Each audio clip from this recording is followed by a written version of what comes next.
Thank you for joining us on Your Reporter Behind the Story. I'm Michelle Griego. So earlier this week, up to 70 cars were involved in a crash on I-70, causing backups that lasted hours near the Eisenhower Tunnel. Your reporter in the mountains, Spencer Wilson, was the first on scene. Kept getting hit. It was terrifying. Collision after collision. Collision. We are watching a very active scene. More than 75 vehicles piled up along I-70 in the mountains this afternoon. Your reporter Spencer Wilson has been reporting on this. We were on scene first because this is our community. It happens fast, but in slow motion. We're learning a lot just by walking up, talking to people in cars and trying to understand what exactly happened here. It's just a bunch of crashing and crunching. But we are talking some serious damage. This is why it's so important that you have your reporter in the mountains. Such good work there. And here he is, your reporter in the mountains, Spencer Wilson. Hey there. I'm glad you came into the city to talk to us for a little bit today. Of course, it's out of our mountain region, but of course, important to get down here and chat with you guys. For sure. Okay, tell us about that day. When did you hear about it? How did you know to get out there? And then when you finally did, what was it like seeing this wreckage?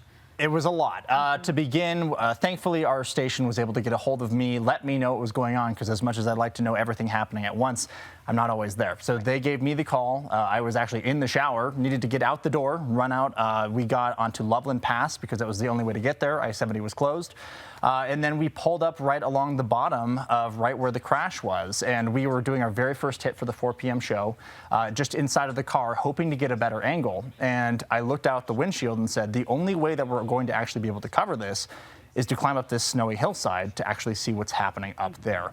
And so we got out of the car, got our hands in the snow, and started climbing up the side of that hillside. Is that you climbing up? No, that's your photographer? That was our photographer, Clint, and I looked at him and said, are you ready for this? And this is what the MOBO is designed for, the Mountain Bureau, being able to do this kind of stuff, because these are the Colorado stories you need to be able to get into. And yeah, snow is not going to be an obstacle for us to be able to get the coverage that you need in order to showcase what was happening out there. And of course, seeing all that wreckage was terrible, because we know that so many people were involved, and I mean, talking 70 cars, 8 people transported to the hospital. At the time, we thought it was even more, but it's a situation where you want to take it seriously. You want to let people know what's happening as soon as possible. And then my personal favorite is to look for the silver lining in all this instance. Sure. Try and find the people who are helping, like Mr. Rogers always said.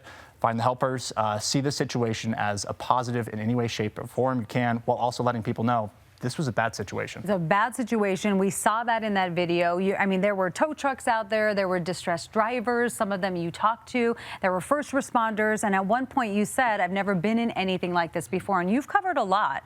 But you were in the middle of all of this. Tell us what that was like. It was kind of astounding. I mean, when we're talking 70 cars all piled up together, tow trucks, one of the craziest parts is, some of the video, you'll see it, there's this red sports utility vehicle on top of another car. We spoke with the gentleman right inside. You can see it right there. It's incredible, the amount of damage in all these different spots. There's oil all over the ground. You can smell the kind of chaos and carnage in that area.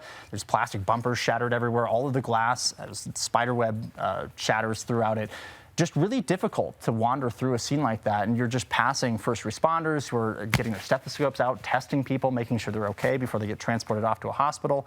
And in those moments, it's surreal, because it feels odd for you to be there, because I'm just a member of public Sure. with a microphone out there. But at the same time, this is what people need to understand what's happening, to kind of get the understanding of the story, to know what happened out there that day, how to be able to prevent it in the future, and to understand the sadness that comes with that in those moments for those folks, to appreciate the situation.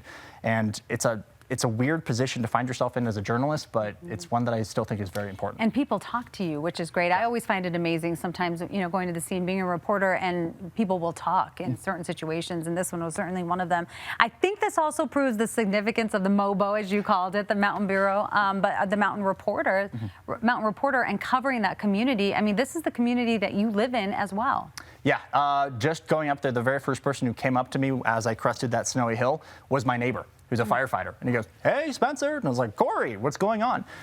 So just knowing those first responders and knowing this area so well, I've sat at that exact location just outside the Eisenhower and Johnson tunnels so many times. It felt surreal to see this terrible crash with all these pileup cars in that location, but being able to have that understanding with the people responding and have the understanding of the location, I knew exactly where we needed to go because that's a place we know very well. We are not using Google Maps. We're the ones who are driving out to that spot. So it felt like I had a leg up in order to help cover this the correct way because we are the Mountain Bureau, and that's our community. And the last thing I'll add on that is I care about these people. I care about these folks who are out there, and these are my friends and my family and my community, and I feel like a responsibility to do this the right way and make sure they understand we're there to cover this area, and we're going to do it the right way. Well, we appreciate you on our team, for sure. Thanks Thank so you. much. Yeah, thanks, Spencer. And like we said, Spencer Wilson, he covers Colorado's high country like no one else. He lives there. He lives in Summit County, so you can send your tips through cbscolorado.com. You can call or email him at yourreporter@cbs.com.